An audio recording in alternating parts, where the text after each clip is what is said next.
سعودی عربیہ عرب شریف میں 1922 تک ترکی کی حکومت تھی، جسے خلافت عثمانیہ کے نام سے جانا جاتا ہے۔ 1922 سے پہلے سعودی عرب کا نام سعودی عرب نہیں بلکہ حجاز مقدس تھا۔ خلافت عثمانیہ دنیا کے 3 برے اعظموں پر 623 سال 1299 سے 1922 تک قائم رہی۔ جب بھی دنیا میں مسلمانوں پر ظلم و ستم ہوتا تھا تو ترکی حکومت اس کا منہ توڑ جواب دیتی۔ امریکہ، برطانیہ، یورپین، نصرانی اور یہودیوں کو اگر سب سے زیادہ خوف تھا تو وہ خلافت عثمانیہ حکومت کا تھا۔ امریکہ، یورپ جیسوں کو معلوم تھا کہ جب تک خلافت عثمانیہ ہے ہم مسلمانوں کا کچھ بھی نہیں بگاڑ سکتے ہیں۔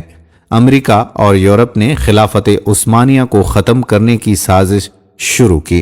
19ویں صدی میں سلطنت عثمانیہ اور روس کے درمیان بہت سی جنگیں بھی ہوئیں، چونکہ مکہ اور مدینہ مسلمانوں کے نزدیک قابل احترام ہیں، اسی لیے سب سے پہلا فتنہ وہیں سے شروع کروایا۔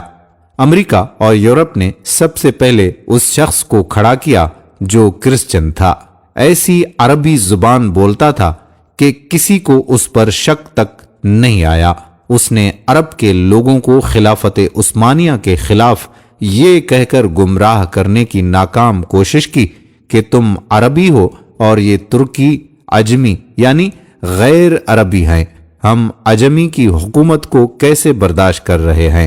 پر لوگوں نے اس کی ایک نہ مانی۔ یہ شخص لارنس آف عربیہ کے نام سے مشہور ہوا۔ آپ لارنس آف عربین لکھ کر گوگل پر سرچ کر سکتے ہیں۔ پھر امریکہ نے ایک شخص کو کھڑا کیا جس کا نام عبد الوہاب نجدی تھا۔ عبد الوہاب نجدی کی ملاقات عرب کے ایک سوداگر سے ہوئی جس کا نام ابن سعود تھا۔ اس نے ابن سعود کو عرب کا حکمران بنانے کا لالچ دیا۔ پھر ابن سعود نے مکہ، مدینہ اور طائف میں ترکی کے خلاف جنگ شروع کر دی۔ مکہ، مدینہ شریف اور طائف کے لاکھوں مسلمان ابن سعود کی ڈاکو فوج کے ہاتھوں شہید ہوئے۔ جب ترکی نے دیکھا کہ ابن سعود ہمیں عرب سے نکالنے اور خود عرب پر حکومت کرنے کے لیے مکہ، مدینہ شریف اور طائف کے بے قصور مسلمانوں کو شہید کر رہا ہے، تب ترکی نے عالمی طور پر یہ اعلان کر دیا کہ ہم اس پاک سرزمین پر قتل و غارت پسند نہیں کرتے۔ اس وجہ سے خلافت عثمانیہ کو ختم کر دیا گیا، جس کی وجہ سے 40 نئے ممالک وجود میں آئے۔ پھر عرب اور مسلمانوں کا زوال شروع ہوا۔ حجاز مقدس کا نام 1400 سال کی تاریخ میں پہلی بار بدلا گیا۔ ابن سعود نے حجاز مقدس کا نام اپنے نام پر سعودیہ رکھ دیا، اور اس فتنے کا ذکر احادیث میں بھی ملتا ہے، اور اسی وجہ سے سرکار دو عالم صلی اللہ علیہ وآلہ وسلم نے سعودی عرب کے شہر نجد کے بارے میں دعا نہیں فرمائی تھی۔ اسی نجد میں ابن عبد الوہاب نجدی پیدا ہوا، جس سے انگریزوں نے ایک نئے مذہب کی بنیاد ڈلوائی، اور یہی شہر مسیلمہ کذاب کا جائے پیدائش بھی ہے۔ لیکن دنیا بھر کے مسلمانوں کی آنکھوں میں دھول جھونکنے کے لیے انگریزوں نے اس نجد شہر کا نام بھی تبدیل کر کے ریاض رکھ دیا، جو آج کل سعودیہ کا دارالحکومت ہے۔ جنت البقیع اور جنت المعلی میں صحابہ رضوان اللہ اجمعین اور اہل بیت علیہم السلام کے مزارات پر بلڈوزر چلایا گیا اور تمام قبروں کی بے حرمتی کر کے ان کو ملیا میٹ کر دیا۔ بدقسمتی سے آج بھی کئی بھولے بھالے مسلمان انہی قبروں کو سنت کے مطابق سمجھتے ہیں، حالانکہ 1922 سے پہلے وہ ایسی نہ تھی۔ حرم شریف کے جن دروازوں کے نام صحابہ اور اہل بیت کے نام پر تھے ان کا نام السعود کے نام پر رکھا گیا۔ آپ یہ ساری معلومات انٹرنیٹ کے علاوہ تمام تاریخ کی کتابوں میں بھی پڑھ سکتے ہیں۔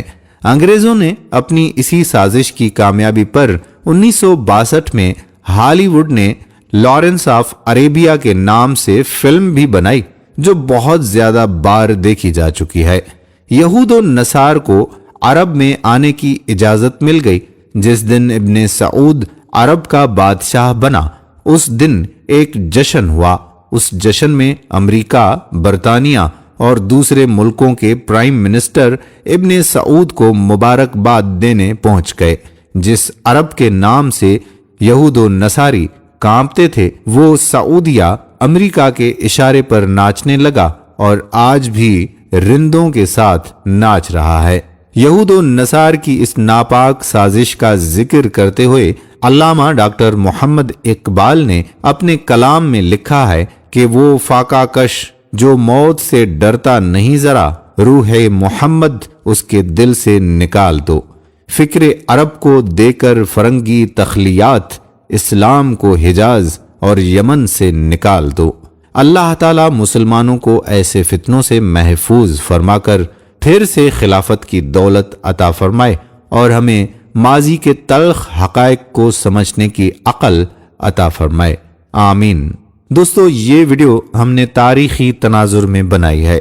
اگر کسی کو بھی ہماری بات سے متفق ہونے میں ذرا سی بھی ہچکچاہٹ ہوتی ہے تو گوگل پر کئی کتابیں موجود ہیں اور اپنے آباء و اجداد سے بھی اس تاریخ کے حوالے سے ذکر ضرور کیجیے گا، یا آج کل چلنے والا ڈرامہ ارطغرل ضرور دیکھیے جس میں آپ کو تفصیلی معلومات ملے گی۔